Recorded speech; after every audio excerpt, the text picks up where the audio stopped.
You know what an intrapreneur is? No. Someone that's inside a business being an entrepreneur. It's what you're doing at next level. Yeah. Honestly, right? What advice do you have for them to like master that? Or do you recommend that they actually leave what they're doing and go start their own thing? And if you don't, why is that? Why is it smarter to be a part of a bigger ecosystem than to go out and do your own thing? And I'm going to tell you why I'm asking this after. It's going to make everybody fucking uncomfortable. Go ahead. He needs to, no, I want him to tell me. Because you're thinking the same thing I'm thinking. Exactly. I think that entrepreneurs have might a cry. much higher tolerance for risk. When you're an entrepreneur, you've burned the ships. You're ready to go. And everybody knows that. Like, they would all rather take a very small salary and pay everybody's payroll and keep the ship running. Entrepreneurs have the ability to be creative with a safety net. And I think it's a good stepping stone. And I think a lot of people in their 30s and 40s are entrepreneurs, like you said, and in their 50s, once they have this skill mastered, they become entrepreneurs. So if I was an entrepreneur, I would say learn as much as you can. If you go to work and all you want to do is just do your job, you're going to become obsolete very quickly. But if you understand the business and you are genuinely inquisitive and introspective, you can become an entrepreneur. So I disagree with what Trent's saying. Okay. 100%. Because like an entrepreneur, like what the energy that an entrepreneur has cannot be like taught. And like you don't transform to that. Like you're just You think you have to be born an entrepreneur? Yes. 100%. Nah. 100%. Nah. Prove to me otherwise. So what makes an entrepreneur? Like, what is that? What makes it? Tons of stuff. So like Trent said, like the risk tolerance. Like you can't be taught like, oh, take a little bit more risk. You're willing to do the things that it takes to like make yourself succeed without knowing that there's a safety net. You can't grow out of that. Like that's just in you from like birth, like how you were raised, all of those different things. So you take myself, for example, I didn't grow up wealthy at all, but I still managed to want to go out and take the risk and be an entrepreneur, no matter what. An entrepreneur, someone that works inside of a company, I don't feel like they can actually grow outside of that. I feel like that's their role. That's what they're supposed to be doing. We a lot of times talk about those people as the integrators, and that's what they are. You know, in the trades, HVAC, plumbing, electric, you have people that grow up and are employees of people's shops, and then they understand the business differently in their 30s or 40s. Yes. And then they open their own shop. Yep. They become an entrepreneur. Are they working they're working outside in their own shop, or are they working like within the ecosystem? They make their own shop. They build their own shop. You disagree? Can you give them the mic? But also before you respond, so just because someone starts a business doesn't necessarily make them that type of entrepreneur. But go ahead. So my take on it, definitely true that people in their 30s or 40s, but typically there was a catalyst of some sort, right? They got bought out by private equity. They got sick of being told to do what they could do. And then there's that 3-year hump where they're put through the fire of like, do I really have what it takes? And most don't. Some get lucky. Some steal the leads from their previous company. And then some have that dog in them to just keep fighting, if that makes sense. But like, I mean, So do you think you have to be born an entrepreneur? I think you have to have I think, like what Dom's saying, I think there's a certain chip on your shoulder. It's in you, bro. For me, of just like, I'm not very Christian of me, but like, It's okay. It's a safe space. hold on. There's a lot of people like, I grew up bullied a lot. Oh no, it's not a big deal. It made me better. Yeah, I'm not sorry to be bullied. I think that it was fine. But when you grow up with a name like Courtney, not the easiest thing. Is your name Courtney? No, he calls himself Court. Yeah, I do call myself Court. Is your full name Because of Courtney? My full name is PTSD? Courtney. Interesting. Yeah. PTSD. Anyways, like there's a lot of me that like looks at people that I thought had it all, and it's just like, dude, I'm gonna dominate you. Like that's like my mission in life. Some days that's like what I get out of bed for, of just like, dude, so and so that shoved me in a locker. Like I just want to see that. I will never be at a class reunion ever in my life, but if I did, it's like, dude, I want to show up successful. Hey, listen, let me explain something to you. We're going to that class reunion and we're stunting. Okay? But when we're balling out when we go to the class reunion. But when you're saying the intrapreneur, because I do think that if they had the savings or whatnot, but like, dude, I sold my house for this, and there was no guarantee of it. Yeah. Does that make sense? Like there's nothing. If you have the guarantee, then that's really not entrepreneurship, right? Like it was funded by something. Like if bankruptcy isn't right at your door, you don't know what that hard is. Does that make sense? Like what I'm saying? So I do think that the entrepreneurship is a little bit different, whether or not you're self-funded or whatnot. I think that there is, but I don't know. And here's the other thing. Though. So wait, So like if it could be taught, why do people go and get, bachelor's and master's degrees and still don't understand business? Like I'm telling you, the people that go out and get these degrees, bro, they do not fucking understand business. You're right. But I don't think that that's what an entrepreneur is. Like I think me that neither. I think that an But that's what they're entrepreneur teaching. is a problem solver. And so I do think there's a lot of intrapreneurs that would be great entrepreneurs, but that's where the difference is. Like I think that Trent is probably one of the best problem solvers, and if that's what your definition of entrepreneur, he's got it. So also, hold on, but there's before you go on. okay. So are you saying that Trent, our friend here, Trent and Friends, are you calling him an entrepreneur or an intrapreneur? That's what I'm saying. If the What are you calling definition him? if the definition is problem solver, Trent's a problem solver. But if you're saying that part of that problem solver plus risk taker, I think it's going to be hard for anybody. Like let's say Trent has a net worth of freaking $10 million. And if he said, I have to bet it all on myself, why would he? Because it's comfortable. You know what I mean? Like you would need to want something so much more than the security that you have. And I think that's a hard golden handcuffs to get past. Does that make sense? For sure. And look, I've been both. What are you now? Right now, I would say I'm still both. Like, look.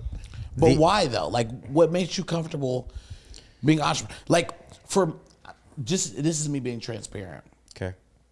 As an entrepreneur, I could not be an intrapreneur. It would be very hard for me to do that. It'd be very hard for me. So how are you able to do that? So I'll tell you first. Obviously, I was an entrepreneur, and You are. No, no. Yeah. Well, the first company that my brother and I exited, we were straight entrepreneurs. We almost went bankrupt multiple times. When Babies R Us went Chapter 11, we had $250,000 of inventory sitting in our warehouse that were labeled Babies R Us, and we couldn't sell it. So that almost took all of our cash flow away. So I know what that feels like. Like you're saying, like we paid everybody else's payroll and didn't pay ourselves, and we're like, hey, we're gonna lose everything, but these guys, packed all these boxes. When you get to partnership level of entrepreneurship, everybody is both an intrapreneur and an entrepreneur. So Chris and Levi and Daryl and me, we are all essentially like independent entrepreneurs, but we collaborate, and that collaboration looks like intrapreneurship. We own a certain sector of the business, and I am probably capable of growing a company to X million, but with these guys, we could grow it to $1 billion. We could have $1 billion valuation. So at some point, being an entrepreneur in a vacuum alone is not as lucrative as being an intrapreneur with a bunch of red D entrepreneurs. Do you agree with that, bro? I think I was honestly dumb. Yeah, I agree. I'm with that. I agree with that. I'm with that. I'm with that. Because I think that you and I were talking earlier, Give it to the and right. you said like, dude, I couldn't go back to the startup days, if that makes sense. So like there's I a, hate the startups. Yeah, I know, but like you look at like Mark Cuban, or you look at the people who like made it big, and they made it big. Typically, very, very rarely do they make it big twice. It's usually they made it big once, and like they poured their soul into that first venture. They poured their soul into that first time of the almost going bankrupt. I know for me personally, like if this went under, I don't think I'd start from scratch. I don't think there's a chance. No. Like I rode the ride and I had a great time with it. Right. I'm more valuable now in a million different other places. And so by that definition, am I an entrepreneur? I don't know. I want to tell you this. I think that this is the mark of an entrepreneur, because like I have kids. My oldest daughter is going to college, and she believes that success is relatively linear. You know, you do well in high school, you go to college, you make 70,000, then 100,000, then so on and so forth, and hopefully inflation keeps up with what you have in your retirement fund. I think for entrepreneurs, we know intrinsically that the path to success is not linear, and we want it to be linear, but when it's not, we understand why it's not. And everything that made us feel like we're going to lose our business, and we changed 2 or 3 things, and then that was the trajectory, that was the catalyst for us to grow. That is the benchmark of an entrepreneur, is like being able to ride the roller coaster. I also think you learn that, because the way I see it is it's like an NBA player. I got one. Like some people are born 6'10", and some people have that innately with them, that they are born with, that is a gift that you can't teach. They just had it. But I do think people can still become high-level basketball players, play overseas, play high-level college, whatever it is. Even if they don't make it to the NBA, it doesn't mean they were never a basketball player. Right. So there's levels to it, obviously. Like we look at Mark Cuban, that's an entrepreneur. That's like the top 0.001%. But I think that there's still skill sets involved that you can learn over time, still become an entrepreneur, even if you're not the top 1%. You weren't born being 6'10", you're born 6 foot, but you can still learn how to dribble a ball, shoot, play basketball, and still know and understand the game, even if you're not in the 0.01%. Yeah. Like I love gambling. I'm a blackjack player. I love playing blackjack. You count cards. I count cards. I understand the risk. You told the whole room that today. It's perfectly legal. Perfectly legal. They kick you out of the casino for that, though. It's not illegal, though. It's not frowned illegal, but they upon. do kick you out. That's why you got to play it the right way. Just grab that mic from Court. Yeah, I think that the reality is that, you know, everybody wants to be an entrepreneur, but really the pinnacle is to be an investor, right? Because that's when you have the most power, is to be an investor, and you're not in the weeds. You're not running the operations. You're not having to think strategically about things. You already have people doing that for you. It's just not fun, though. It's not fun. Well, no, but that's the next level of the game. Yeah. Right. Like would you, like, it kind of goes back to, you know, would you be the CEO of Coca-Cola, or would you be Warren Buffett? Warren Buffett makes, you know, whatever, $500 million on Coca-Cola's dividends, right? While the CEO only makes $30 million. Yeah. So, You know, You've been watching Grant Cardone. there you go. But it's a good example, right? No, it's a great example. You're right. You know, and the best entrepreneurs translate over to great investors. I think a prerequisite for an entrepreneur is the ability to burn the ships, to know that, like, I'm going to do this. That clarity of mind is very unique, and it's very scary for non-entrepreneurs to say, I'm going to do this, whether it fails or succeeds. It's going to fail or succeed on my mind, my skill set, and my strategy. And there's 15, 20 people in this room right now, like, everybody knows, everybody here wakes up at 3, 4 in the morning and has an idea.